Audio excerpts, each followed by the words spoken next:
Hey guys, welcome to Chuy Chudo. Thank you for tuning in. I'm going to give you two quick reviews today on comics that came out recently.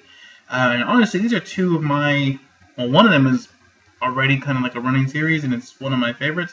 The other one is new this week. It's the first book that came out in the series and I'm really digging it. So let's take a look at them. The first one, and I'll go over this one, is Red Room, number 3 that is. And Red Room, if you haven't already started reading it, I would say start, but it's really not for everybody, and I'll be the first to admit that. So it is very heavy on like body horror.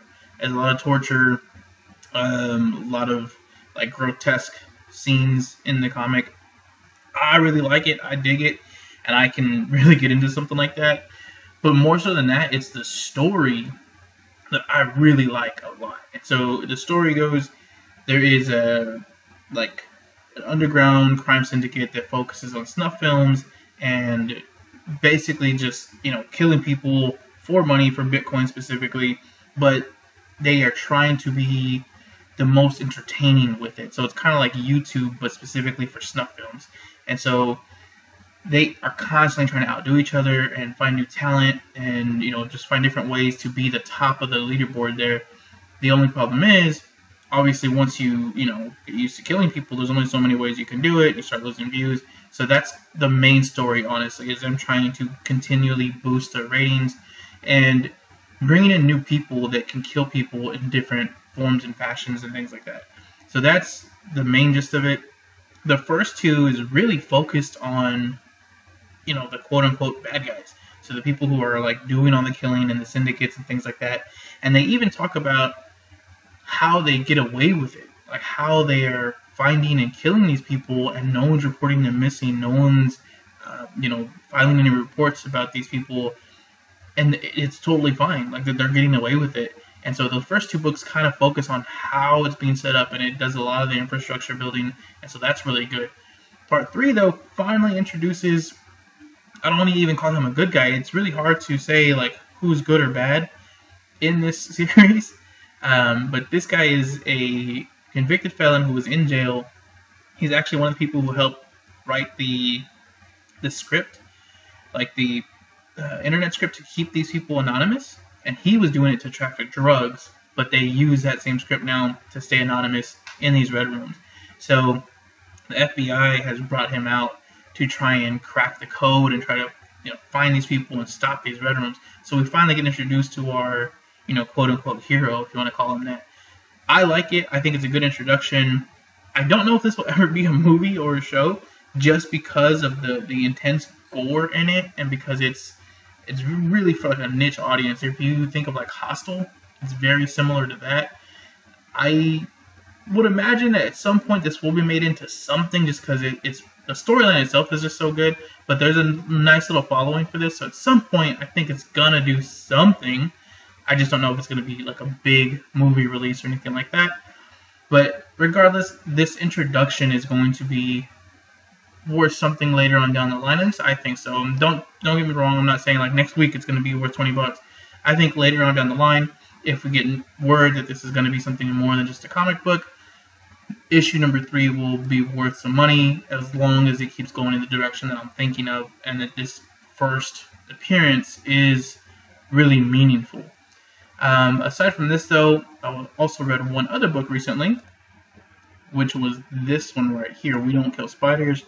And so We Don't Kill Spiders, I actually went out to Twitter and to Facebook and a few other places to see if anybody had reviewed this book yet, or if anybody had anything to say about it. I wanted to kind of get some word on it before I jumped in, and I hadn't really heard much. I had heard some other YouTubers say like, "Hey, this is probably worth a read, or should be good. The synopsis seems fine," but I really hadn't heard much more than that. So I jumped into it. I put it at the top of my list. Said, "We'll find out. At least if I find out now, I don't have to keep buying number 2 and 3."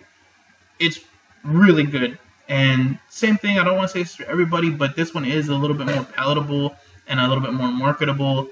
And I think it does have a little bit more diversity as far as kind of finding its audience. So the woman that you're seeing on the cover is a witch.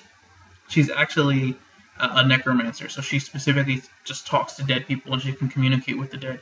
And the guy behind her, he's kind of like I don't know, I guess you'd call him like a detective.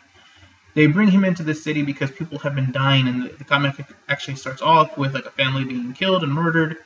And the city brings in this man to try and find out who's killing these people, and they tell him up front, like, we really think it's this witch. You need to go kill her, basically. And he tells them, I'm not gonna kill her. I'll talk to her, but I need to find out that she's the one who's doing it. I need to strongly believe that somebody is guilty before I just go kill them. And so he actually has like morals and is very scrupulous with his like detective work. And you kind of start to get hints of like, okay, maybe he wasn't so moral in the past, and he's just kind of changed since then. But he ends up having to work with this witch, and they're trying to communicate with the dead and finding out who was the killer for these families that have all been murdered. And the ending is, I don't want to spoil it, but at the same time, it's a really, really good cliffhanger, and it makes the book very intriguing, and like, you definitely need to get number 2.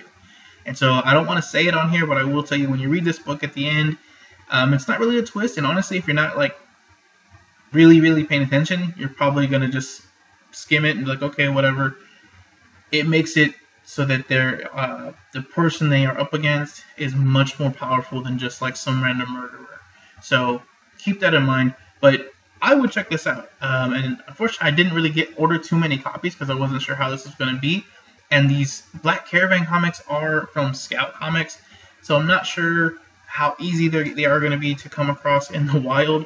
If you see one, great. If you want to come to the website here at ChewieChuda.com, I still have it at just retail price. So that's probably about the lowest you're going to get it. I would say if you find it, like I said, at least grab one just to read it. And if you can get more, obviously get more. But I think one's probably going to be fine for now, unless you really want to spec on this book. But those are the 2 reviews for this week, guys. I will have some more tomorrow, being that tomorrow is New Comic Book Day. Let me know what comics you're looking for tomorrow and which ones you would want to have reviewed. Because if you're anything like me, you probably already have like a to-be-read list. And when you go out Wednesday and you buy some more, you got to figure out where you're going to put them on that, in the stack. Are they going on the top?